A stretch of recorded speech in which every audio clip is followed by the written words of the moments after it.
Okay, we're back with episode 6. Had a good little side story with Kirishima and a little bit more about kind of what the Hasaikai and League of Villains are doing last episode. Let's see what we're going. This one's called An Unpleasant Talk. Wonder why they said not to wear our costumes, though. Oh, You're going undercover, dude. good morning, Clearly. guys. You going in today? What's with all the heroes? Oh, Wait, this is we're the going deal. The same way? I thought you were working. Everyone's on the same train. Yeah, this is the gang, the crew they're getting together. Is this even turning? It does seem odd to me. So, yes, the work studies are to get practical experience for heroes, but there are things it seems like you should bring your interns or work study students to help you with, and things you shouldn't, right? So, like, chasing down petty criminals seems to be what you should be using them for, which is what we've seen so far. Like, bringing them in on a raid on a major criminal organization does not seem prudent. The big three are all here? Whoa. What in the world? What's going on? The music is kind of ominous, too. Oh, wow. Eraserhead's there, too. Gran Torino? And Missed same room? From big shot pros to This is more than they got for the raid on the League of Villains. Whatever's happening, it must be. See, this is interesting. So they called in Aizawa at the last minute, but this makes perfect sense, right? Because now, because of Fat Gum, they have the information that Hasaikai has a way to turn off quirks. So it will be good to have Aizawa here on their side who can also do that. Began tailing them. In my capacity as a Night Eye Agency sidekick, Oh, I began following leads to see what I could uncover. it's one of his I sidekicks? found that in the past year, the members of Shie Hasaikai. You know, cop stuff. He's their buddy in the police department. I didn't see something like this. Camino. Midoriya knows some big guns. They get a little jealous Go of on, each other. little girl. That's okay. So, after all that's in the country are up to, and you can ask for help from people who Sounds like a prime target for hacking. Does anybody want to tell me why a bunch of stuff will never get to the actual plan? I like his lock motif. important information to pass along. I've got this cow hoof and everything. I guess we know what you had for breakfast. I'm glad to know the effects aren't permanent at least. So this Now, what do we know about the substance he was shot? Interesting Whatever it was, to know how didn't hurt the rest of Eraserhead's his quirk body. kind of actually Nothing works. but his quirk was impaired in any way. Shima bravely defended Tamaki He from was a at the bullet, right place, which the right then time bounced off his own to get them the body and should information. Now provide us with a viable sample. I have no idea what's going on. Wow, Yeah, awesome Kirishima. job, Kirishima. That's so cool. Right? And when we analyzed the She's always substance from excited the about bullet, other we people's discovered quirks. something that made me sick to my cells. Wait, what? Human blood? They're using her. They're using Eri. That's why they need her, and why she's important and part of their plans, and why all her arms are bandaged up, because her quirk must have something to do with it. They didn't develop a drug. They're using her power in a weaponized form. So all they have to do is rescue her, and they can stop them from making this stuff. Break down quirks. Interesting. He combined his quirk and her quirk. Yeah, Please don't. that's what's up. When he kills people, he just stops at the disassembly stage. Chisaki has a daughter Like Scar named from Eri. Fullmetal Alchemist. There are no records or details about her birth. bullets and selling them on the black market. Whew, No. that's heavy. Oh, don't tell me. It's possible that they're still in the testing Yeah, phase, he's just trying to and test he's them. giving them out as samples to rally more people to his the devastation he could cause. That would be crazy. Just talking about it's enough to make my blood boil. Yeah, because you're talking about a world where 80% of people have some sort of quirk, and the 20% that don't have quirks are kind of viewed as unlucky or with some amount of pity.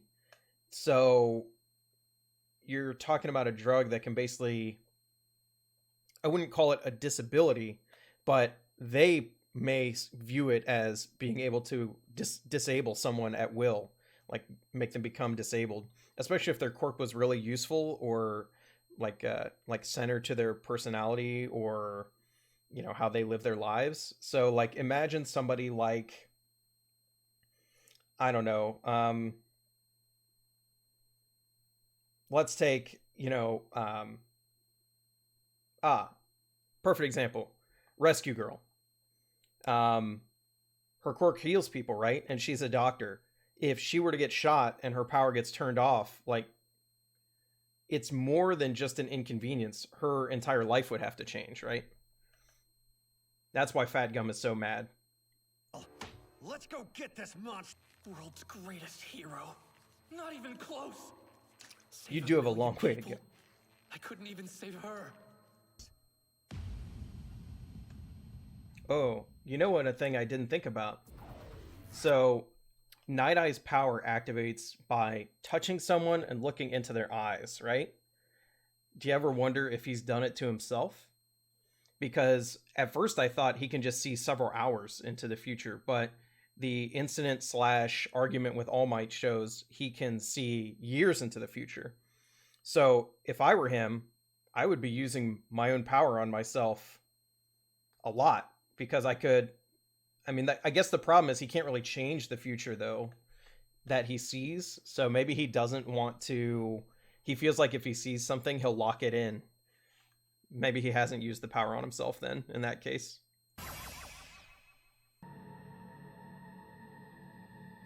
Ah, that's chilling. That we're onto them. We gotta be sure of where he's hiding her. Right. He has a point. Do you have a It on this map.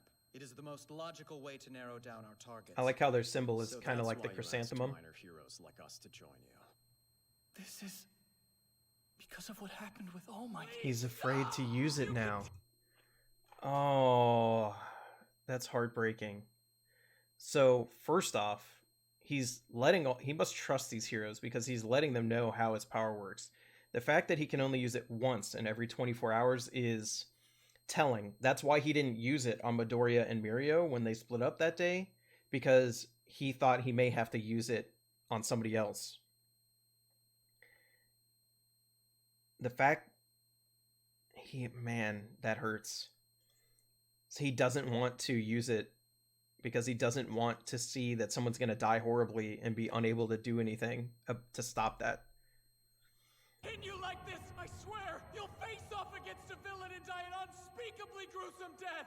He has more feeling than he appears at first. Only after we've confirmed the highest likelihood of success. Then it's possible what I see is unavoidable. Bro, that's the only excuse you have for Bro. real? Oh, hell no. Just use it on me now. I'll show you I can beat. Yeah, all right. They get it. All of you. What's his rank in the hero sphere? Like, we've never been told his hero ranking. It should be high since he was All Might's sidekick. Even if I had to use force, at least she... Deku. I've never seen Mirio look so His down friends are before. so good. They're so We're good to wondering him. If this Chisaki bastard is turning his daughter's body into bullet. Right? That changes things. Because these students are directly targets. We'll get Eri away from him next. So I'll watch you. If you're going to see this through, you gotta do it the right way. Use your head. You hear me? Problem child? Eraserhead's a good guy. He appeared okay. I at the very beginning in season 1, I was very I wouldn't say anti-Eraserhead, but I thought he was more prickly than he needed to be. But now it's really clear, like, he does care about these kids. He cares about their safety. He takes his responsibility both for their safety and for making them good heroes in the future very seriously. And he's being really real with Midoriya here. And the only thing that I worry about now is this some Eraserhead death flag? Is he going to get taken out in the story arc about taking powers out? I don't know. But I'm worried now. I'm really worried. Moving forward. Right!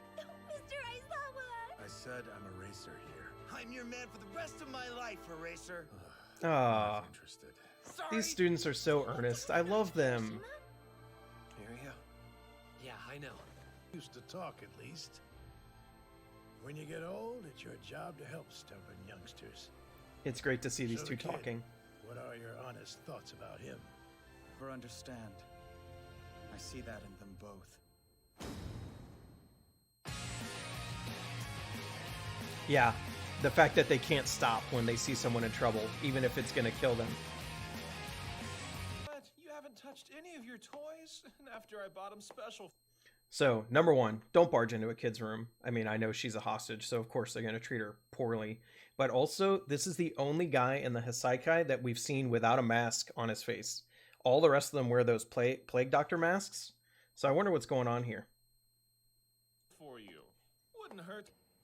Be someone she trusts and feels comfortable with. I'm a dead man. Well, he's failing at Like that. I have any idea what kids like. Maybe I'll grab her one of those. To me like that before. Oh, I'm sorry. You took a tumble. Are you okay? Can I help you up? Her whole body's shaking. But I didn't even think about the fact that she's never not been a captive. So kind. That was a good episode. We got a lot of insight into Eraserhead, into Night Eye, into what the heroes are trying to do here with Hisaikai.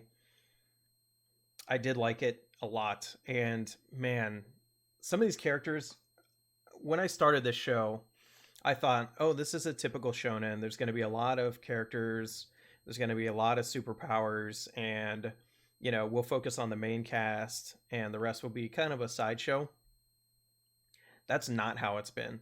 The show has spent a very decent amount of time on both the students and the more important teachers, showing like where they're coming from. Like, if you had told me in episode 1 that I would get this much insight into Eraserhead's feelings, I would have told you, there's no way. There's no way. So that's one of the really cool things about this show, in my opinion, is that it's always surprising me by how much it actually cares about communicating to you why characters are doing what they're doing, and doing that for more than just like Midoriya and Uraraka and other people that you would consider to be the main cast. So even Fat Gum here, it's very clear he feels strongly about anti-drugs. So it's cool. I like it. So yeah, that's it. Can't wait for the next episode.